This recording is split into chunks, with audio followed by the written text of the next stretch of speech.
출애굽기 36장 1절에서 7절까지의 말씀 찾으셨으면 교독합니다. 제가 먼저 있습니다. 부사렐과 오홀리압과 및 마음이 지혜로운 사람 곧 여호와께서 지혜와 총명을 부으사 성소에 쓸 모든 일을 할 줄 알게 하심을 입은 자들은 여호와의 무릇 명하신 대로 할 것이니라.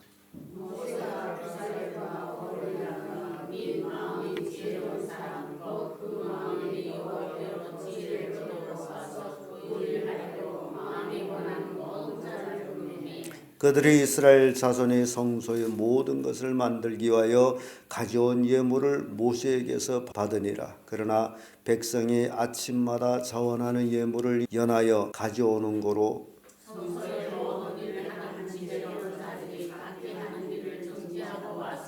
모세에게 고하여 가로되 백성이 너무 많이 가져오므로 여호와의 명하신 일에 쓰기에 남음이 있나이다. 모세가 명을 내리매 그들이 진중에 공포하여 가로되 그런 나를 향하고 성소에 들릴 예물을 다시 만들지 말라. 하며 백성이 가져오기를 적시자 하니 다 같이 있는 재료가 모든 일을 하기에 넉넉하여 남음이 있었더라. 아멘.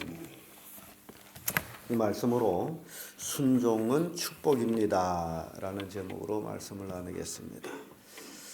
성경 전체를 이렇게 읽어보고 요약한다면 창조주 하나님이 되신 그 하나님 앞에 피조물된 인간이 절대 순종하면 복을 받는구나 라고 요약할 수가 있습니다.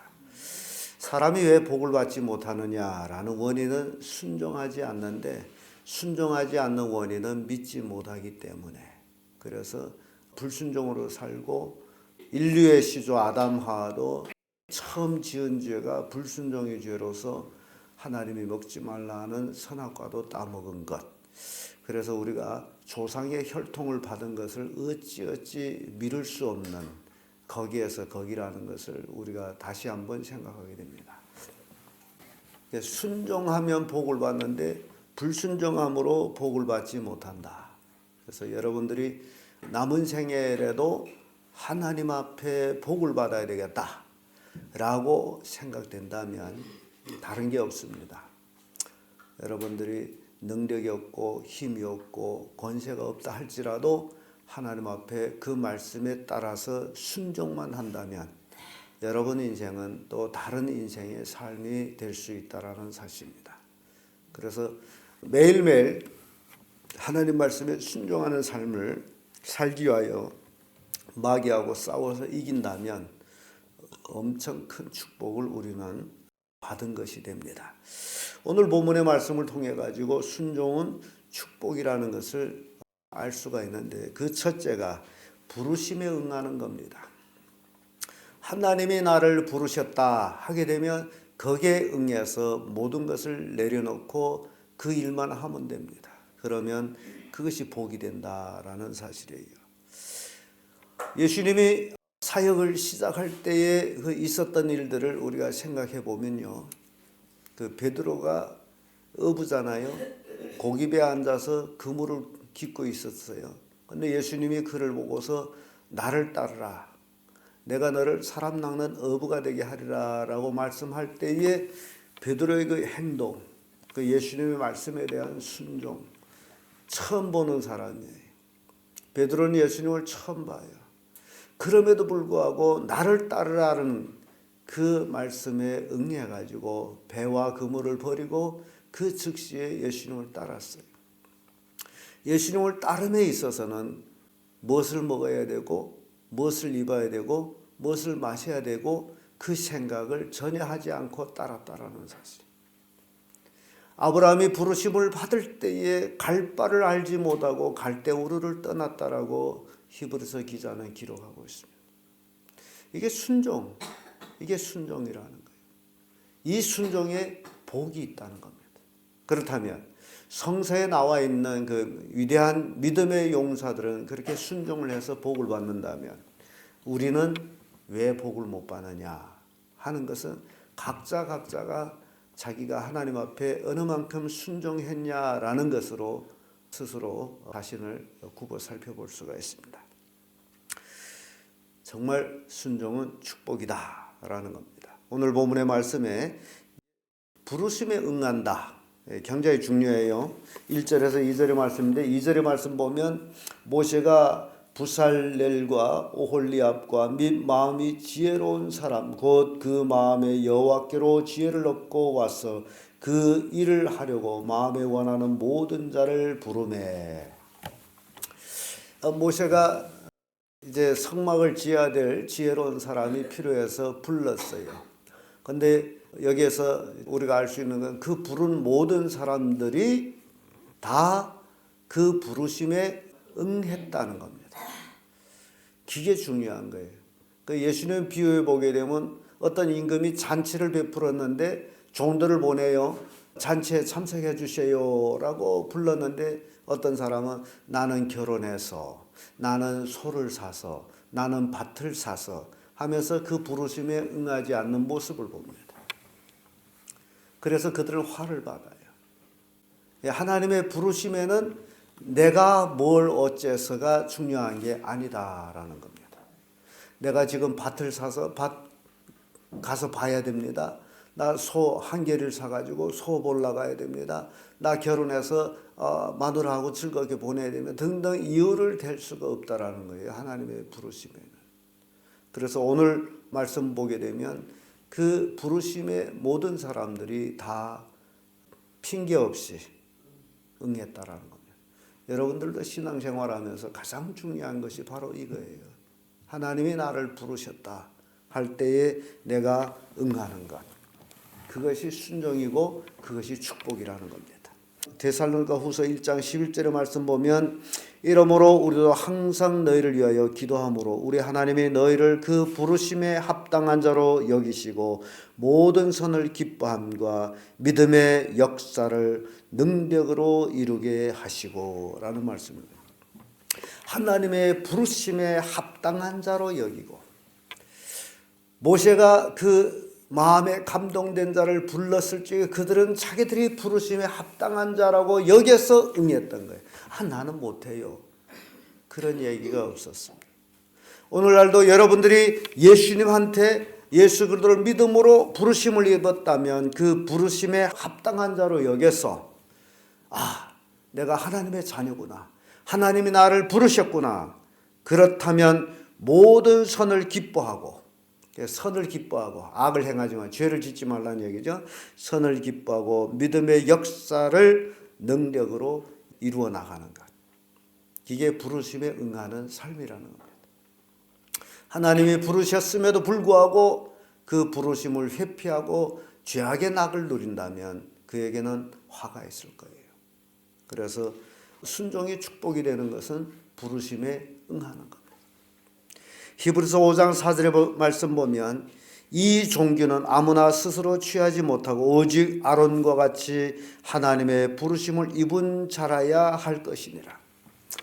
하나님의 자녀의 그 존귀함, 하나님의 그 사역에 감당할 수 있는 그 존귀함, 그것은 하나님께로부터 부르심을 받은 자들이 하는 것이다. 스스로 하는 게 아니라는 거예요. 그러니까 여러분들이 얼마나 큰 축복을 이미 받았어요. 그런데 그 받은 축복을 축복으로 여기지 않기 때문에 하나님의 부르심을 가치 없이 버리고 나가는 그런 잘못된 일을 선택한다라는 거예요. 여러분들은 이미 하나님의 부르심을 받아서 예수 그리스도를 믿고 하나님의 자녀가 된 사람들이 이 하나만 가지고도 엄청 큰 축복을 받았음에도 불구하고 이 큰 복을 등한히 여겨가지고 저주를 자취하고 있다는 겁니다. 그래서 순종은 축복입니다. 부르심에 응하는 겁니다. 절대적으로 응하는 거예요. 여기에는 노가 있을 수가 없습니다. 두 번째, 순종은 축복입니다라는 것은 헌물에 응하는 겁니다. 3절에서 5절 말씀 보게 되면 3절에 이런 말씀이 있죠. 그들이 이스라엘 자손의 성소에 모든 것을 만들기 위하여 가져온 예물을 모세에게서 받으니라. 그러나 백성이 아침마다 자원하는 예물을 연하여 가져오는 고로.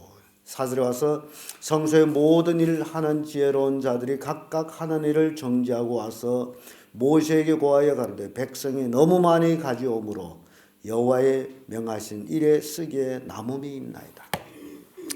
백성들이 지금 성막을 짓기 시작해서 장인들이 지금 나왔죠. 그런데 이 백성들이 매일 아침마다 연하여 가지고 계속 줄 서서 그 200만 명 되는 이 백성이 아침마다 줄 서서 예물을 가져왔으니 그 예물이 얼마나 됐겠어요? 어마어마하죠.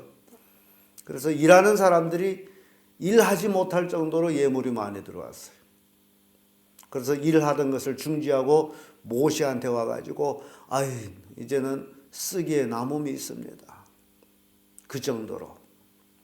그래서 본래는 하나님의 일은 이렇게 남음이 있는 거예요. 넉넉한 겁니다.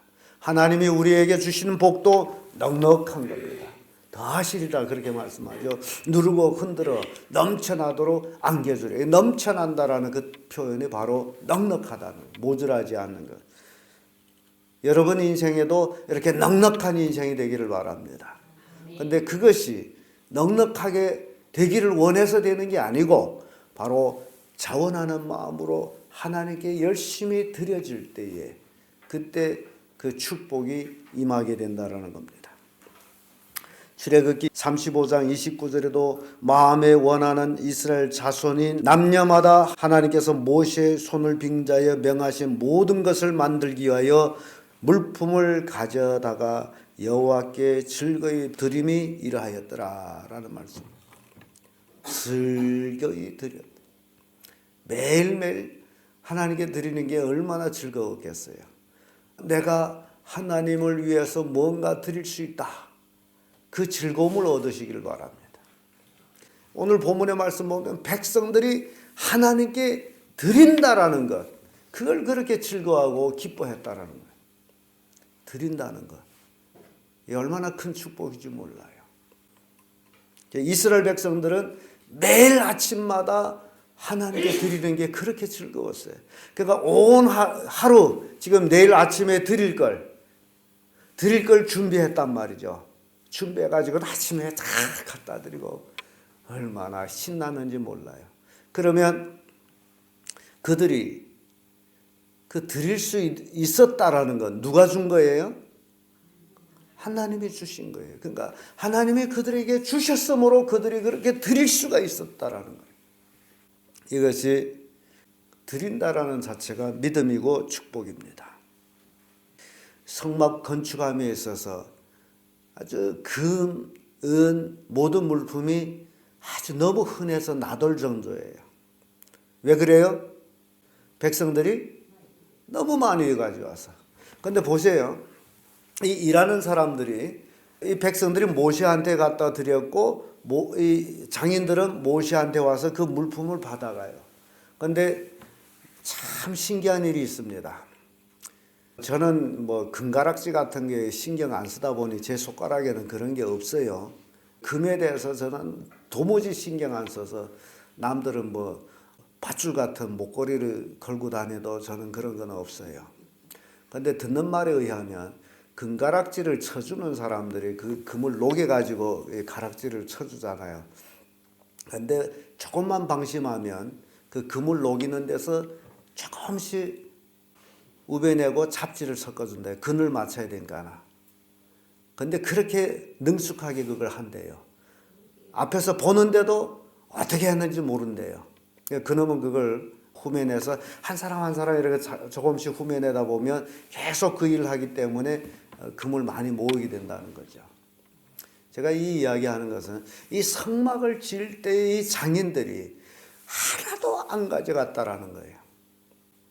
하나님께 드려진 것 넘쳐날지라도 안 가져갔어요. 여기서 우리 성도들이 깊이 생각해야 될 게 있습니다. 자꾸 교회 와서는 교회 걸 가져가려고 애를 쓰는 거, 그거보다 어리석은 게 없습니다. 하나님께 드려진 것을 손대는 것은 저주라는 거예요. 이해됩니까? 나중에 나오는 얘기입니다만은 그 여호수아 때에 예리고 성을 침략해가지고 쳐들어가서 회파하고 나서 그걸 몽땅 불태워버리라 했는데 거기에 그것을 아간이라는 사람이 도둑질해요. 금의 외투에 아주 그래서 자기 장막의 땅에 묻어버려요. 그것으로 인해서 그 가정이 망합니다. 왜냐하면 이 예루살렘은 이미 하나님께 드려진 거예요. 모든 것을 죽여버린 거야. 근데 거기 것을 취했어요. 그래서 망합니다. 여러분들이 절대 하나님께 드려진 거 탐하지 마세요. 그럼 지금 하나님께 드려진 것을 탐하면 누가 되는 거예요? 자기가 뭐가 되는 거예요? 하나님이 되는 거예요. 마귀가 되는 거예요. 마귀가 하나님께 드려지는 것을 탐해가지고 마귀가 된 거 아닙니까? 그래서 여러분들은 교회다 드리기는 즐거이 드리지만 교회가 가져가기는 원치 말라 그 얘기. 그게 바른 신앙이에요. 교회가 넘쳐난다 해서 탐하지 말라는 거예요. 이해됩니까? 이 장막을 칠 때의 장인들이 금, 은 하나도 그들은 탐하지 않고 오히려 모시한 데 가서 백성들한테 명예에서 더 이상 가져오지 말게 했어요. 너무 많아요. 얼마나 아름다운 얘기인지 몰라요. 저는 이 말씀을 읽으면서 정말 귀한 분들이었다. 사심이 없었다. 탐심이 없었다는 거예요. 탐심이 있게 되면 계속 가져오라 하세요 하면서 자기들이 아침엔 일하러 왔다 저녁에는 집에 가져가면 자기네 집은 그 문으로 꽉 찰 거 아니에요. 근데 그게 없었어요. 그러면 하나님이 가만 놔둘까요? 그래서 우리는 성경을 보면서 그런 것들을 우리가 깊이 생각할 것들이라는 거죠. 참 이 헌물에 응한다는 것. 그러니까 장인들도 자기들이 만들면서도 자기들도 헌물을 했어요. 그러니까 그 기쁨, 하나님께 드리고 그것으로 하나님 위해서 뭔가를 만든다라는 그 기쁨에 그들은 헌신을 다했습니다. 그게 믿음이에요. 그게 순종이에요. 그게 축복입니다.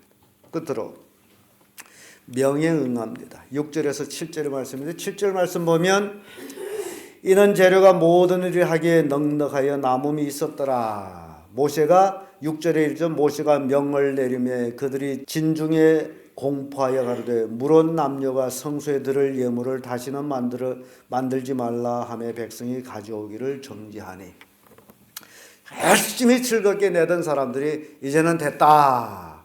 모세가 그만 가져오너라 했더니 딱 정지야. 그래도 내 걸 더 받으세요. 이런 사람이 없어요.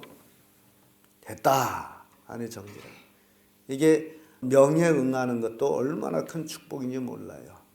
근데 어떤 사람은 말하면 자꾸 꼬리를 달아서 알았습니다 하면 끝나는데 꼬리를 다는 것. 그 명에 불복하는 거란 말이죠. 이스라엘 백성들은 바로 이렇게 모세의 명에 응해가지고 됐다 할 때 딱 끊는 그런 모습을 우리가 보게 됩니다. 역대하 31장 10절의 말씀 보게 되면 사독이 족속 대제사장 아사랴가 대답하여 가로되 백성이 예물을 여호와 전에 드리기 시작함으로부터 우리가 족하게 먹었나이다. 남은 것이 많으니 이는 여호와께서 그 백성에게 복을 주셨습니다. 사독의 족속 아사랴라는 대제사장이 그때 성소가 굉장히 물품이 결핍하고 제사장들이 배고픔 삶을 살았어요. 백성들이 드리지 아니하므로.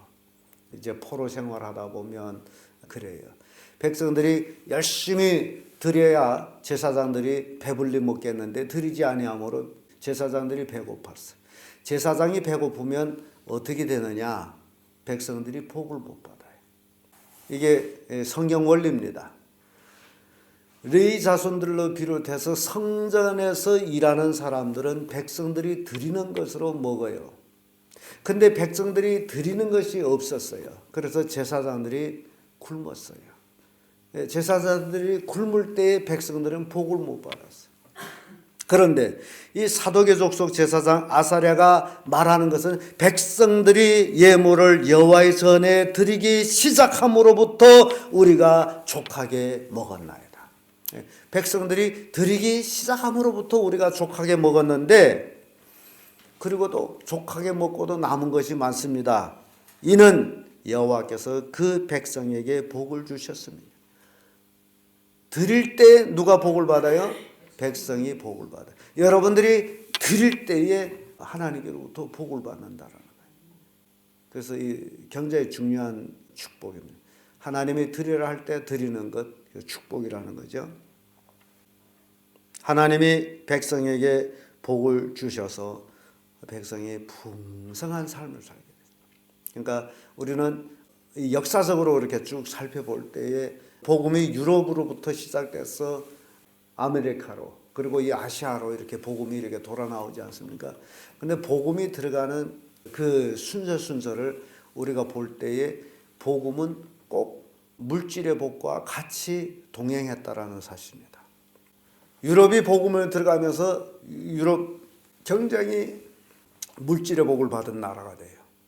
그 복음이 북아메리카로 건너가면서 그쪽의 사람들이 물질의 복을 받아요. 그리고 그 복음이 이 아시아 쪽으로 나오면서 아시아 쪽의 사람들이 복을 받아요. 중국의 경제학자들이 글 쓴 걸 봤더니 중국의 경제 부흥은 80년대부터 시작됐는데 복음과 같이 시작됐다라고 그들은 불신자들이에요, 학자들이. 그들이 그 얘기를 하고 있어요. 중국의 경제 부흥은 복음과 같이 되었다. 기독교와 같이 되었다라고 기록하고 있어요. 여러분들이 세상은 그렇게 되는데 여러분 가정도 복음과 같이 물질의 축복을 받아요. 역사입니다. 그런데 제가 안타까운 것은 열심히 예수 믿는다면서도 물질의 복을 못 받는 걸 보면 굉장히 안타깝게 여깁니다. 그러면 그 속에 잘못된 어떤 신앙이 있다라는 거죠. 그래서 명에 응하는 것, 명령에 응하는 것이 그것이 순종이요 축복이다라는 것입니다. 오늘 본문의 말씀을 통해 가지고 순종이 축복입니다라는 제목을 달았어요. 여러분들이 어떤 일이 있을지라도 절대적으로 하나님께 순종하는 삶을 산다면 그러면 여러분들은 축복의 대상이 된다라는 겁니다. 그래서 하나님의 부르심에 응하고 헌물에 응하고 명령에 응해서 여러분들이 삶을 윤택하게 하는 그래서 복의 복을 받는 그런 성도들 되기를 예수님 이름으로 축복합니다.